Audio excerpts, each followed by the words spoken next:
सियावर राम जय जय राम, मेरे प्रभु राम जय जय राम। जय मंगल भवन अमंगल हारी, द्रवहु सुदशरथ अजिर बिहारी। दीन दयाल विरुद्ध संहारी, हरहु नाथ मम संकट भारी। जय श्री राम। मैं ईश्वर वाणी तुलसी की माला गंगा दर्शन से आपको रोज गंगा दर्शन लाइव दिखाता हूं। आज का शुभ पंचांग ज्येष्ठ मासे कृष्ण पक्षे द्वादशी सोमवार विक्रम संवत 2081 तद अनुसार 3 जून 2024। आज द्वादशी रात्रि को लगभग 12 बजे तक की है, तत्पश्चात त्रयोदशी। आज का विशेष दिन अपरा एकादशी व्रत वैष्णव परायण 8:05 से लेकर 8:20। अपरा एकादशी व्रत वैष्णव आज है। गंडमूल सर्वार्थ सिद्धि योग, सूर्य राशि वृषभ, चंद्र राशि मेष, दिशा अशुल पूर्व, अग्निवास पाताल, तत्पश्चात पृथ्वी, नक्षत्र आश्विन। ब्रह्म मुहूर्त सुबह 4 बजे से लेकर 4:52। ये था आज का संक्षिप्त में पंचांग। कल हमने तत्वार्थ रामायण में पंचवटी निवास कथा को विश्राम दिया था। आज उसकी आगे की कथा राम गीता। आज आप राम गीता का श्रवण करेंगे। इसके बाद में हम आपको रावण का कपट वो कथा सुनाएंगे। राम गीता। एक दिन रघुनाथ जी एकांत में विराज रहे थे। प्रभु अतिशय आनंद में थे, प्रसन्न थे। उस समय लक्ष्मण जी ने आकर राम जी को प्रणाम किया। पीछे अचानक विनयपूर्ण लक्ष्मण जी ने प्रभु से प्रश्न किया, महाराज मोक्ष किसे कहते हैं, बंधन किसे कहते हैं, ईश्वर में और जीव में क्या भेद है? मुझे बहुत थोड़े शब्दों में इस तत्व ज्ञान का उपदेश दीजिए। राम जी को अधिक बोलना आता नहीं था। राम जी बहुत ही सीमित बोलते थे। राम जी ने बंधन और मोक्ष का स्वरूप लक्ष्मण जी को समझाया। महापुरुष इसे राम गीता कहते हैं। राम जी ने कहा, लक्ष्मण बंधन मन का है, मुक्ति मन की है। मुक्ति भी मन को मिलती है। ईश्वर के अतिरिक्त संसार में किसी भी विषय का चिंतन मन करे तब मन बंधन में आता है। मन विषयों का चिंतन छोड़ दे, मुक्ति जैसे आनंद मिलता है। मन का निर्विषय बनना मुक्ति है, मन का विषयों में फंसना बंधन है। मनुष्य को मरने से पहले ही मुक्ति मिले तो मरने के बाद उसे मुक्ति मिलती है। जिसको मरने से पहले मुक्ति का आनंद नहीं मिला लक्ष्मण, उसे मरने के बाद भी मुक्ति नहीं मिलती। विषयों का चिंतन करते करते मन विषयाकार बन जाता है। मन के विषयाकार होने के बाद वह विषय सूक्ष्म रूप से मन में आते हैं। ये ही बंधन का कारण बनते हैं। वहीं मन परमात्मा का चिंतन करे तो परमात्मा के स्वरूप में मिल जाता है। मन किसी दिन भी संसार के विषयों में मिलता नहीं। संसार के विषयों में तो मन फिरता है, परंतु जब उमिलता है तब परमात्मा के स्वरूप में ही मिलता है। दूध में पत्थर डालकर उबालो तो यह पत्थर किसी दिन भी दूध में मिलेगा नहीं।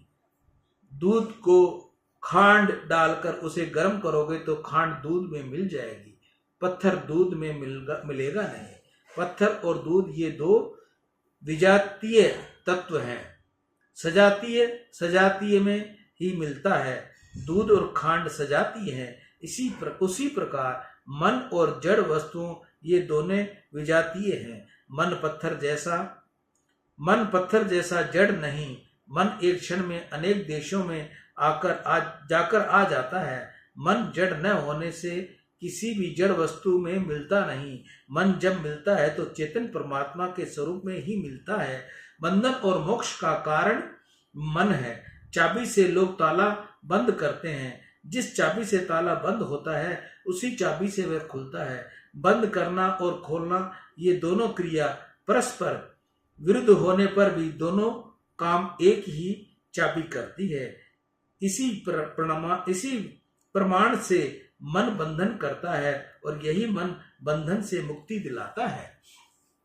लक्ष्मण, बंधन मन का है। समस्त मन को लय करने के लिए मन का परमात्मा के स्वरूप में लय हो, उसे ही मुक्ति कहते हैं। मन जब लय होगा तब इन जड़ पदार्थों में होना नहीं है, ईश्वर में ही होगा। परमात्मा सर्वव्यापक होने पर भी दिखता नहीं। यह जगत तत्व दृष्टि से नहीं है, फिर भी भासता है। इसका कारण माया है। ईश्वर है, फिर भी माया के कारण दिखता नहीं, और जगत नहीं है, फिर भी भासता है। मैं अरु मोर तोर मैं माया, जही बस कीन जीव निकाया। गो गोचर ये लगी मन जाई, सो सब माया जान हु भाई। यह सभी माया है। अंधकार दो काम करता है, जो है उसको ढकता है और जो नहीं है उसको बताता है। अंधकार वस्तु को ढककर रखता है। अंधेरे में डोरी पड़ी हो तो वह डोरी नहीं दिखती, अंधकार डोरी को ढांक कर रखता है। वह अंधकार ही डोरी में सर्प का आभास करवाता है। अंधकार में पड़ी हुई डोरी सर्प जैसी लगती है। सर्प नहीं है, फिर भी सर्प दिखता है, और डोरी है, फिर भी डोरी नहीं दिखती। जो है उसको ढक कर रखे, इसको आवरण शक्ति कहते हैं, और जो नहीं है उसको बताएं, उसका नाम है विक्षेप शक्ति। अंधकार रूपी माया की ये दो शक्तियां हैं, आवरण शक्ति और विक्षेप शक्ति। आवरण शक्ति से माया परमात्मा को ढककर रखती है। विक्षेप शक्ति से के द्वारा माया ईश्वर के आधार से जगत का भास करती है। तत्व दृष्टि से विचार करने पर माया तत्व नहीं, खोटी है, फिर भी यह रुलाती है। सपन में जागे जिस प्रकार सपन असत्य था ऐसा भान होता है, उसी प्रकार जिसको परमात्मा का ज्ञान होता है उसको संसार असत्य है ऐसी प्रतीति होती है। सब जानते हैं कि सपन खोटा है, परंतु सपन काल में जब सपन दिखता है तब सपन खोटा है ऐसा ज्ञान नहीं होता। सपन काल में सपन सच्चा लगता है, इसलिए सपन के सुख दुख का असर भी होता है। सपन में किसी को 1,00,000 2,00,000 रुपया मिल जाए तो वह बहुत राजी होता है, और कदाचित सपन में घर में कुछ नुकसान हो, चोरी हो तो दुखी भी होता है। खोटा सपन जिस प्रकार दुख सुख देता है, उसी प्रकार खोटी माया भी सुख दुख देती है। एक दृष्ट अतिशय दुख रूपा, जापस जीव परा भव कूपा। भव कृपा कूपा। अनादि काल से मनुष्य का माया के साथ युद्ध होता आया है। जीव सब प्रकार का मोह छोड़कर ईश्वर के पास जाए, वह माया को अच्छा नहीं लगता। माया एक स्वरूप नहीं, ईश्वर जिस प्रकार व्यापक है उसी प्रकार माया भी व्यापक जैसी है। जीव ईश्वर के मिलने में माया विघ्न करती है, माया मन को चंचल बनाती है। माया जीव को ऐसा समझाती है, इस संसार में मैं ही सुख हूँ, स्त्री में सुख हूँ, संपत्ति में सुख हूँ, संतति में सुख हूँ, स्त्री पुत्र घर बार रूप अंधेरे कुएं में जीव को वह धकेलती है। माया अनेक रीति से जीव को ईश्वर से दूर फेंकती है। माया जीव को हराती है, जीव की हार होती है और माया की जीत होती है। जीव शुद्ध चेतन है, परंतु माया के वश होकर वह बंधन में आता है। जागने के बाद जिस प्रकार सपन का सुख दुख नहीं रहता, उसी प्रकार संसार में जो भी जागता है उसको परमात्मा के आनंद स्वरूप का अनुभव होता है, और इस आनंद स्वरूप का अनुभव करने वाले इस संसार के सुख दुख का असर नहीं होता। न जागे तब तक सपन है। कदाचित तुमको ऐसी शंका होगी कि महाराज सारी रात जागरण करके बैठने को कह रहे हैं, इस संसार में जागा हुआ कौन है, सोया हुआ कौन है? जगत में सोया हुआ वह है जो काम के अधीन है, सोया हुआ वह जीव है जो इंद्रियों का दास है, जिसने एक एक इंद्री संयम बढ़ाया है, जिसको काम के ऊपर विजय मिली है, वह जागा हुआ है। या निशा सर्वभूतानां तस्या जागृति संयमी, यस्याम जागृति भूतानि सा निशा पश्यन्तो मुने। जो जागा नहीं उसको संसार मिलता है, जो जागा है उसको परमात्मा का अनुभव होता है। सपन काल में जो जगत दिखता है वह जागृत अवस्था में नहीं दिखता। सपन काल समय सपन का अज्ञान ही सपन है। समय के स्वरूप का ज्ञान हो तो सपन नहीं दिखता। सपन में मनुष्य स्वरूप को भूलता है। समय के स्वरूप को भूले तब सपन आता है। जीव स्वरूप भूला है, इसलिए यह जगत रूपी सपन उसको दिखता है। जीव को ईश्वर का अज्ञान है, इसी से यह संसार है। संसार में न जागे तभी तक कलेश है। जाग जाने पर उसको भगवान का अनुभव होता है। सपन में एक मनुष्य को 3 वर्ष की सजा हुई। 2 वर्ष सजा भोगकर नींद उड़ गई। सपन पूरा हुआ। विचार करो, अब बाकी 1 वर्ष की सजा कौन भोगेगा? यह 1 वर्ष की सजा भोगने को बाकी नहीं रहती।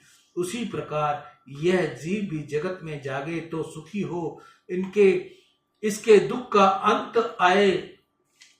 वह अज्ञान निद्रा में सोता रहता है, इसलिए दुखी है। आत्म स्वरूप का विस्मरण ही माया है। इस अज्ञान निद्रा से जागते ही जीव संसार से तर जाता है और इसको परमात्मा का साक्षात्कार होता है। परमात्मा का साक्षात्कार करने के लिए सबसे सरल और सुगम साधन भक्ति है। जाते बेग दरऊ मैं भाई, सो मम भक्ति भक्त सुखदाई। सो सूत्रंत्र अवलंबन आना, तई आधीन ज्ञान विज्ञाना। भक्ति तात अनुपम सुख मूला, मिलहि जो संत होई अनुकूला। भक्ति की साधन कहो बखानी, सुगम पंथ मोहि पावई प्राणी। परमात्मा की जो सतत भक्ति करता है उसको ज्ञान विज्ञान वैराग्य आदि जल्दी प्राप्त होते हैं और उसको मोक्ष मिलता है।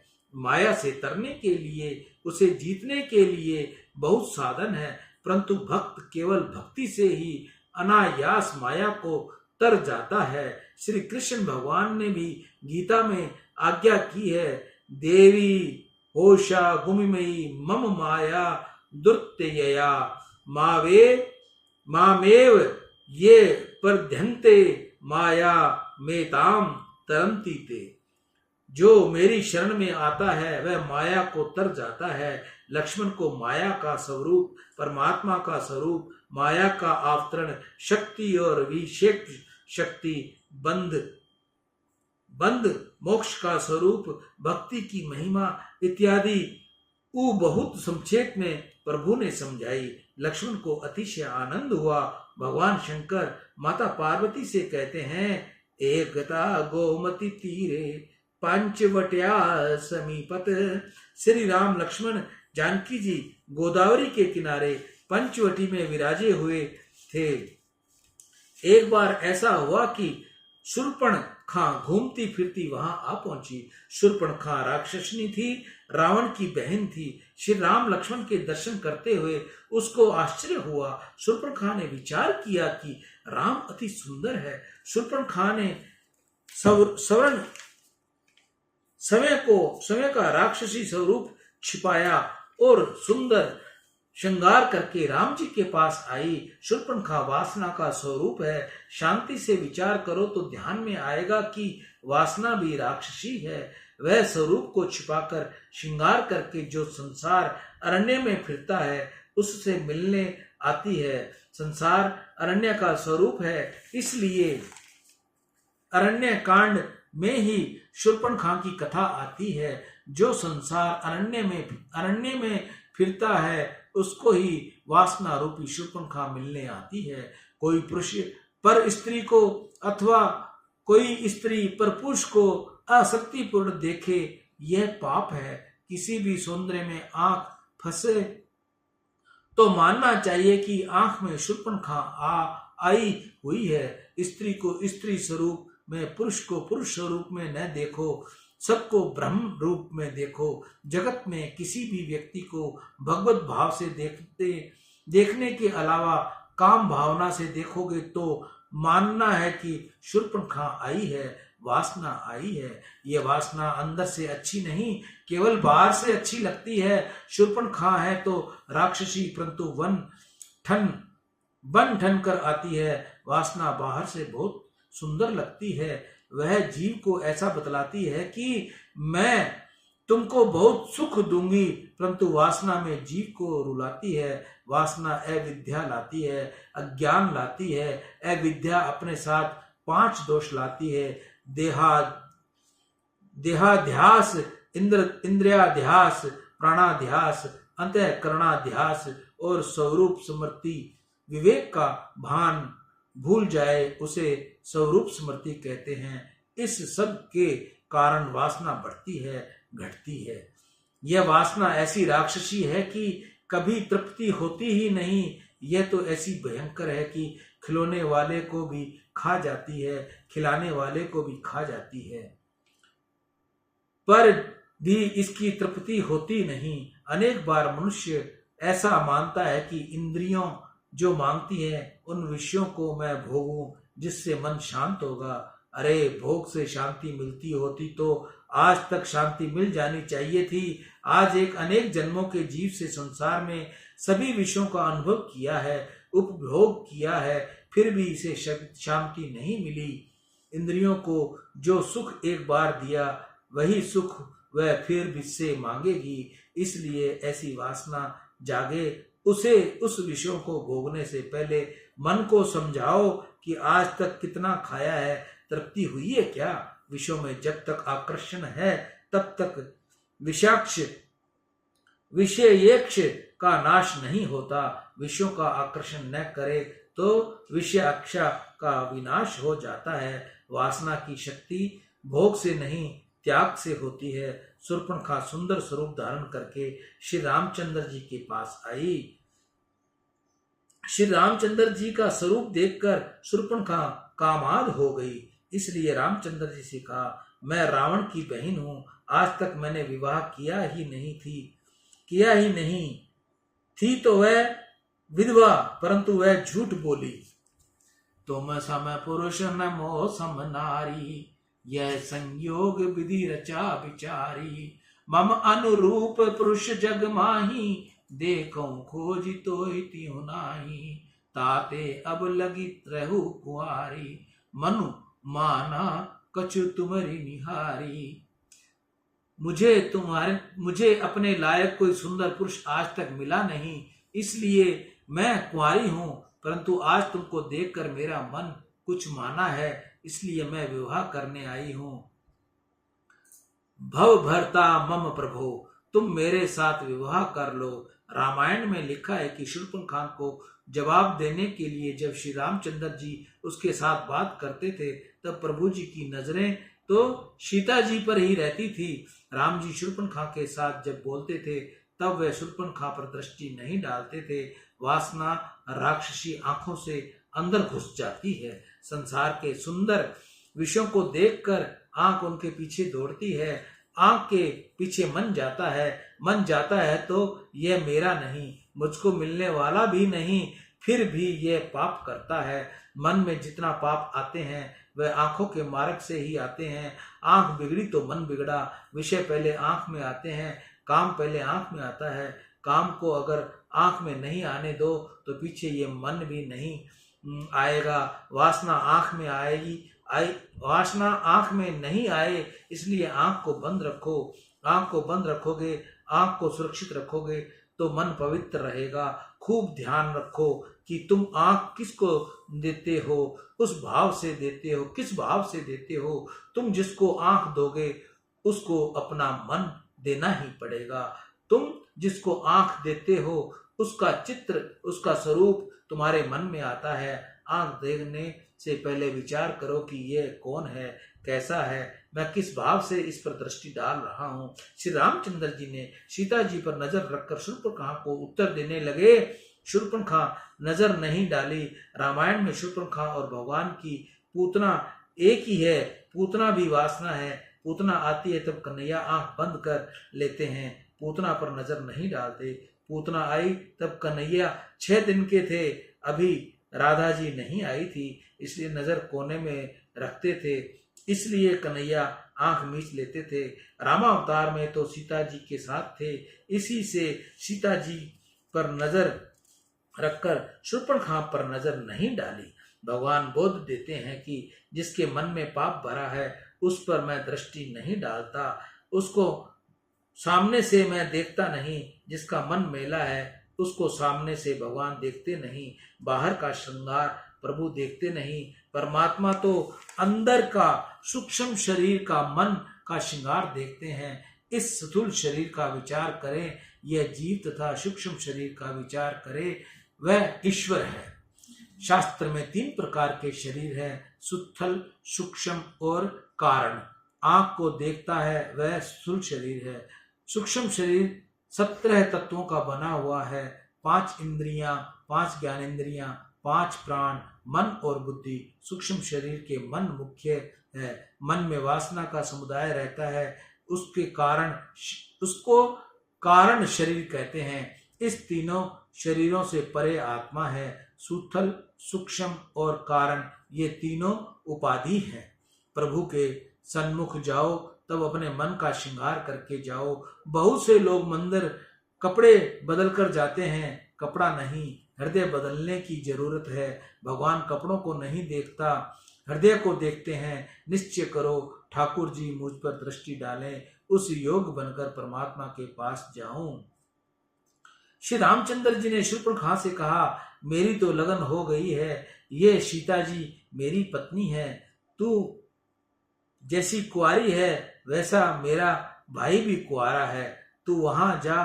पर स्त्री में मातृ भाव रखने वाला मैं मर्यादा पुरुषोत्तम हूँ, इसलिए मैं तो लगन नहीं करूंगा।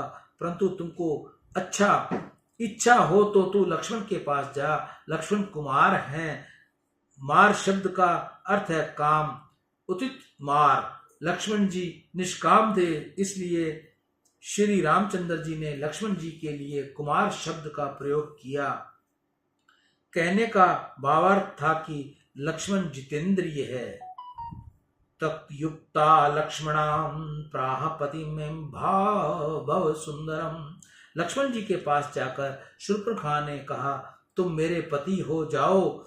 लक्ष्मण जी तो इसको पहचान गए थे, ये राक्षसी है और श्रृंगार करके आई है। लक्ष्मण जी ने कहा, मैं तो दास हूं, तुम मेरे साथ लगन करोगी तो तुमको दासी होना पड़ेगा। तुम राम जी के पास जाओ, वह राजाधिराज हैं, राजा तो अनेक लगन कर सकता है, तुम वहीं जाओ। तमेव गच्छम भद्रते सेतु राजा अखिलेश्वर है। लक्ष्मण जी का वचन सुनकर शूर्पणखा राम जी के पास गई। राम जी ने मनाही की, तब शूर्पणखा ने समय का मूल स्वरूप प्रकट किया। उसने राक्षसी स्वरूप धारण करके राम जी से कहा, अब तेरी पत्नी का मैं भक्षण करूंगी। वासना भी शूर्पणखा की तरह पहले सुंदर लगती है, परंतु बाद में समय प्रकाशित होती है, जीव को फंसाती है। वासना आरंभ में कोमल लगती है, परंतु यह भयंकर होती है। वासना की पकड़ में से जल्दी छूट पाते नहीं। शूर्पणखा श्री सीता जी की तरफ दौड़ी। रघुनाथ जी ने लक्ष्मण को इशारा किया। लक्ष्मण जी दौड़ते आए, शूर्पणखा का कान पकड़ लिया। विच्छेदनासाम कर्णो च लक्ष्मणो लघु विक्रम है। लक्ष्मण जी ने शूर्पणखा के दोनों कान काटे तथा नासिका काट ली। रुधिर निकलने लगा। शूर्पणखा बहुत व्याकुल हुई। वहां से वह दूषण तीसरा आदि राक्षसों के पास गई और कहा, राम जी के भाई ने मेरी ऐसी दुर्दशा की है। समस्त राक्षस रघुनाथ जी के साथ युद्ध करने को तैयार हुए। राक्षस सेना युद्ध करने आई। भयंकर संघर्ष हुआ। बहुत थोड़े समय में प्रभु ने सब राक्षसों का विनाश किया। जो धनुष बाण सजा कर रखता है उसको कोई भी राक्षस नहीं मारता। राम जी वन में भी धनुष बाण सजा कर रखते थे। ऐसा नहीं, ये तो सिंहासन में श्री सीता जी के साथ विराजे हैं, तब भी धनुष बाण सजा कर रखते हैं। धनुष ज्ञान का स्वरूप है, बाण विवेक का स्वरूप। गालिफ को राक्षस मारते हैं, गाफिल को राक्षस मारते हैं तो प्रतिक्षण सावधान रहता है, वह ही साधु है। प्रतिक्षण जो सावधान रहता है उसको कोई राक्षस मार नहीं सकता। श्री रामचंद्र जी ने एक क्षण में गफिल नहीं रहते थे, प्रतिक्षण सावधान थे।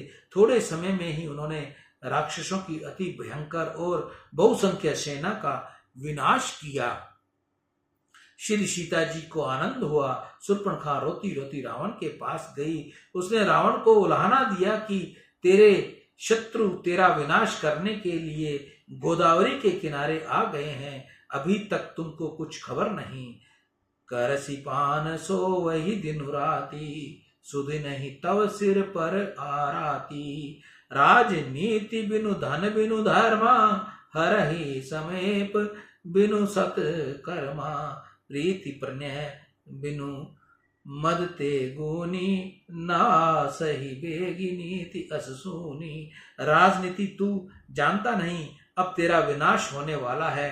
रावण ने पूछा, बहन ये तेरे कान और नाक किसने काटे हैं? शूर्पणखा सब कुछ उलटकर ही कहा, राम जी की पत्नी सीता बहुत सुंदर है, इसलिए मैंने विचार किया कि इन सीता को अपने भाई रावण के लिए मैं ले जाऊं। तेरे लिए मैं वहां गई थी, वहां राम जी के भाई लक्ष्मण ने मेरे नाक कान काट दिए, तेरे राक्षसों का विनाश कर दिया। रावण को आश्चर्य हुआ, ये विचार में पड़ गया, खर दूषण और तीसरा तो मेरे जैसे ही बली हैं। इन राक्षसों का विनाश करने वाला राम मानव नहीं परमात्मा है। राम जो मनुष्य होंगे तो मैं सीता को ले आऊंगा और वह मेरा कुछ भी नहीं कर सकेगा। यदि राम परमात्मा होंगे और मुझे मारेंगे तो मेरा कल्याण होगा। मुझको ऐसा लगता है कि आदि नारायण परमात्मा मेरे लिए ही मानव स्वरूप धारण करके श्री राम के रूप में प्रकट हुए हैं। यदि राम मानव होते तो अकेले इन राक्षसों का विनाश किस प्रकार कर सकते थे? बध्यो यदि श्याम परमात्मा नाम है, वैकुंठ राजम परिपाले हम। श्री राम मानव नहीं ईश्वर हैं। राम जी मुझको मारेंगे तो मैं प्रभु के धाम में जाऊंगा। राम जी के साथ मैं विरोध करूंगा। विरोध भक्ति से मेरा कल्याण होगा, मेरे वंश का भी उद्धार होगा। तो मैं जाई बेर खटी करहु, प्रभु सर प्राण तजे बेहतरहु। रावण ने ऐसा विचार किया और पीछे शूर्पणखा से कहा, तू चिंता मत कर, अब मैं वहां जाता हूँ। इधर श्री रामचंद्र जी ने सीता जी से कहा, अब मुझे लीला करनी है। प्रत्यक्ष श्री सीता जी का रावण स्पर्श नहीं कर सकता था। श्री सीता जी को परमात्मा की अहल्यादि का शक्ति है। श्री सीता राम जी तो साथ ही रहते हैं। सूर्य और सूर्य की प्रभा किसी दिन अलग नहीं हो सकती। सीता राम जी अलग नहीं रह सकते। यह तो प्रभु की लीला की है। श्री रामचंद्र जी ने सीता जी से कहा, अपनी छाया को तुम आश्रम में रखना, तुम्हारी छाया को रावण ले जाएगा, तुम रावण का विनाश करना है। श्री सीता जी की जैसी ही आकृति वाली छाया जानकी को आश्रम में रख प्रत्यक्ष सीता जी तो राम जी के स्वरूप में ही लीन हो गई। किसी रामायण में लिखा है कि सीता जी ने अग्नि में प्रवेश किया। आनंद रामायण में ऐसा लिखा है कि श्री रामचंद्र जी ने सीता जी से कहा, देवी अब तुम 3 रूप धारण करो। सीते तुम्हें विधाता भूत्वा, रजो रूपा वसानले, वामे अंग में सत्व रूपा, बस छाया तमोमयी। रजो रूप में तुम अग्नि में प्रवेश करो, तत्व रूप में मेरे स्वरूप में लीन हो जाओ और तमोमयी बनकर छाया रूप धारण करके आश्रम में रहो। श्री सीता जी ने इसी प्रकार किया, अपना छाया स्वरूप आश्रम में रखा। सियावर राम जय जय राम, मेरे प्रभु राम जय जय राम। जय मंगल भवन मंगल हारी, द्रवहु सुदशरथ अजिर बिहारी। दीन दयाल विरुद्ध संहारी, हरहु नाथ मम संकट भारी। आज की कथा राम गीता का यही पूर्ण विश्राम हुआ। कल हम आपको रावण का कपट की कथा सुनाएंगे। सियावर राम जय जय राम, मेरे प्रभु राम जय जय राम। मैं यीशु हरवानी तुलसी की माला गंगा दर्शन से रोज आपको गंगा दर्शन लाइव दिखाता हूँ व पंचांग बताता हूँ। जिस माता बहन भाई के घर तुलसी का पौधा विसर्जन हो गया हो और वो काफी सालों से आपने उसकी पूजा अर्चना की हो, तो उस पौधे को कृपया फेंकिए नहीं, उस पौधे को काट कर अपने घर में रखिए। अगर आप हम तक भेज सकते हैं तो हम आपको उसको उसकी तुलसी की माला बनाकर देंगे, जो आपके जाप और आपके धारण में बहुत आपकी सहयोगी होगी। सियावर राम जय जय राम, मेरे प्रभु राम जय जय राम। मैं ईशु हरवानी, हनुमानगढ़ टाउन, राजस्थान से। राम